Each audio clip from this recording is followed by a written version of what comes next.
Fred MacGuffin reviews. Fred MacGuffin reviews. What am I reviewing? Willow. Willow, yes. 1988 fantasy. Yeah, Val Kilmer and Warwick Davis. Okay. Yeah, Lucasfilm, George Lucas going fantasy route. Now the story behind this is that Georgie boy, he wanted to buy the rights to Lord of the Rings. He couldn't get them. He didn't get them. So what does he do?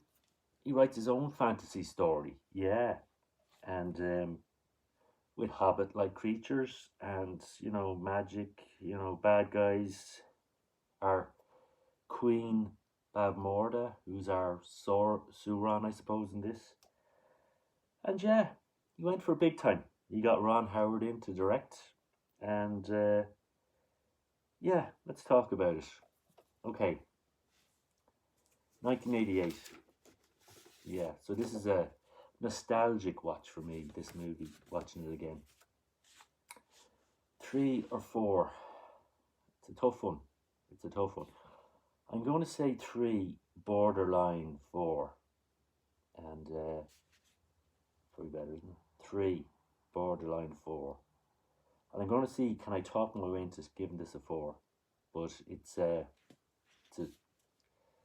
3, 4, 3, 4, nearly a 4, 3, 4. But I'm going to see, can I talk my way into giving it a 4? Because yeah, it's a good fun. It's a good family film. Little ones might be scared by the Queen. Yeah, she's a bit by the Queen, played by Jean Marsh, Queen Bavmorda. She's our bad guy. She's one scary queen, and she's also in Return to Oz. And yeah, she's scary in that too. Nightmares. Okay, so let's go with this. We have George Lucas behind this. You may have heard of him. He's something to do with Star Wars.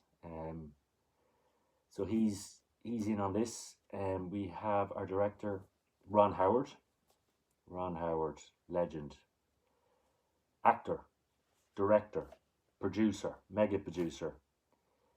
Yeah, he's done some amazing work. He's done Apollo 13, Backdraft, Parenthood, Splash, Cocoon, How the Grinch Stole Christmas, A Beautiful Mind, Oscars, Frost Nixon, Rush, Ransom, Solo, Star Wars Story, 13 Lives.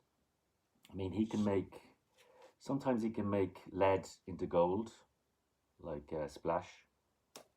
And sometimes, Solo didn't work out for him. Sometimes things don't work out for him, but for me, he's up there with Spielberg. I mean, he's also a child star, American Graffiti, Happy Days.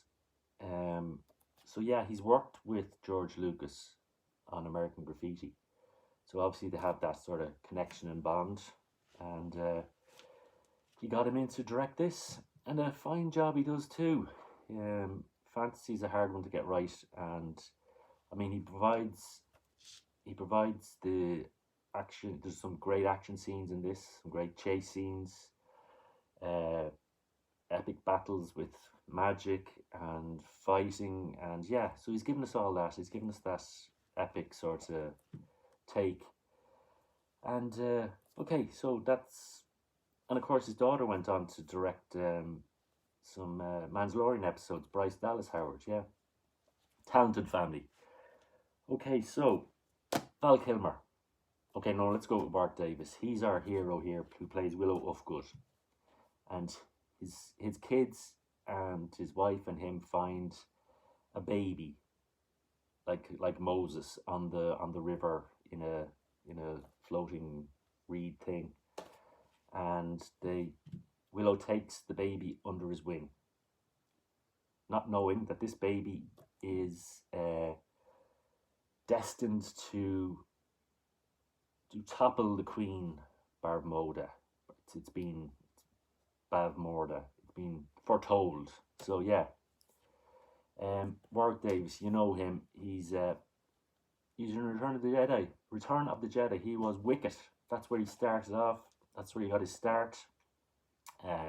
when he was a little kid, and he's gone on to play, you know, he's gone on to roles in Labyrinth, the Leprechaun series of movies, Harry Potter, TV work, extras, and Life's Too Short. And he's had little appearances on all the Star Wars movies, from the prequels to the gequels. So yeah, Warwick Davis, this is a great role for him, and yeah, he shines on this. He gives it the heart. He is the heart of the story. He gives us, you know, like you're rooting for him all the way through. And what he's playing in this is he's from a group of people called Nelwyn, and yeah, he's a sorcerer in training. He wants to be a sorcerer, so that's his little, you know, that's the he has a yearning to be a sorcerer in this, and so he's given this task: get the baby to, you know, to Daikini. It's a Daikini baby, which is the version of human. So he wants to get this baby to safety, or someone to look after it, and just get it away from the village, because Queen Bavmorda is looking for it with her Captain Kale, played by Pat Roach, and you may have seen him get beaten up twice in Raiders of the Lost Ark. Once as a giant Sherpa, and the other as a first mechanic. So, so yeah, I'm going to read the back of this. From legendary filmmakers George Lucas, Ron Howard, comes one of the most beloved fantasy tales of all time. Well, I don't know about that now, but it is, I suppose, with hindsight and nostalgia, and what am I saying, hindsight? With nostalgia, yeah, kind of like this one. This is before the Lord of the Rings, and you know, so if you're into fantasy, you probably really respected this, because it was one of the better fantasy films of the 80s. So when young Willow, hold on, features stunning.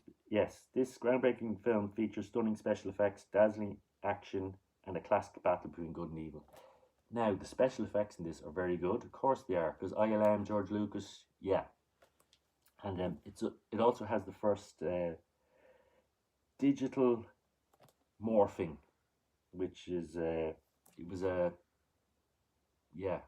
first time something special effects had been done digitally, and you'll see it towards the end of the movie where our sorceress, our good sorceress, Fizz Rizal, changes or morphs from you know, different animals to her, you know, proper form. So yeah, so this is that's one of the big things about this movie. So yeah, you have great special effects, great to look at, great characters. When young Willow Ufgood, Warwick Davis, finds an abandoned baby, he is suddenly thrust into an adventure filled with magic and danger. According to an ancient prophecy, the sacred child is destined to end the reign of the evil sorceress Queen Bavmorda, Jean Marsh. Now, with only a single swordsman, Val Kilmer, at his side, Willow must overcome the force of darkness that threaten to destroy anyone who stands in the Queen's way. So yeah, that's it in a nutshell. Val Kilmer, Mad Martigan. Hold on now, I'm gonna go watch this. Yeah, three borderline 4 out of 5 for me. It's a good time. It's a good family watch. Yeah, you'll enjoy it. As I said, kids will enjoy it too, but not the young ones. Might be scared. So I'm going to spoil this with spoiler warning. So yeah, Val Kilmer's in this. Another legend. He's shown his charisma here. You know, star quality. You've seen him in Top Gun Maverick, Top Secret, The Saint, The Doors, Heat, Batman Forever, Tombstone, Real Genius, Island of Dr. Moreau, Kiss Kiss Bang Bang. Great career. He's real, you know, legend, and he does a great job in this. Yeah, I said great again. I'm always saying great. He does a really good job. Great. He does a great job in this, and yeah, he reminded me a bit of Harrison Ford. You know, that sort of, he's got that sort of charisma, and yeah, so him and Warwick are bringing the heart to this, and bringing the star power and the charisma and the je ne sais quoi, bringing all that to this. So Martin, he meets up with Warwick Davis, and together they, continue the adventure, trying to get our little baby Elora Dannon, as we find out her name, to safety. And yeah, okay, but who's on their trail? Saoirse, Queen Badmorda's daughter, played by Joanne Whalley, and you've seen her in Daredevil, a movie called Scandal, a movie called Navy Seals, and Twixt, and she went later on to marry Val Kilmer. So yeah, she's a great presence in this too, a great villain, and yeah, and there's a bit of chemistry there between her and Val as on the movie and real life. So yeah, another great addition to this. So yeah, we have a sort of typical fantasy story. Willow's got to get the baby to safety with the help of Mad Mardigan. Adventure ensues. We hook up with brownies, which our heroes meet at a place, a foresty place, but they meet Shirlandria, who gives them their mission to get a wand to the sorceress Fizrazel, and which Fizrazel will, with the help of Elora Dannon, get rid of the menace of Queen Badmorda from Tir Asleen. So yeah, adventure ensues. You have chases. You have some great set pieces. One in a castle with our two heroes trying to stop Kale and Saoirse getting the baby, and the two of them sort of use their wits and fighting skills to stop the bad guys, the army, from taking the baby. Great escapes down snow slopes, and yeah, so you're getting a feast for the eyes, a real adventure, fantasy adventure, and you're getting some great stars in this, and of course your director. So yeah, what can I say? Worth a watch. God, I'm nearly thinking I should just go forward this. What do you think? Obviously, nostalgia's talking here. But yeah, what else can I say about this? James Horner, great soundtrack on this as well. And yeah, George Lucas gave it a good go here. He wanted to get a fantasy series going. So yes, this has been Fred MacGuffin reviewing Willow. Yeah, nostalgia at its best. And yeah, it's a hard one not to love. It's a good time. It's a great watch. So yeah, Fred MacGuffin giving you the guff on Willow. Fred MacGuffin has reviewed Willow.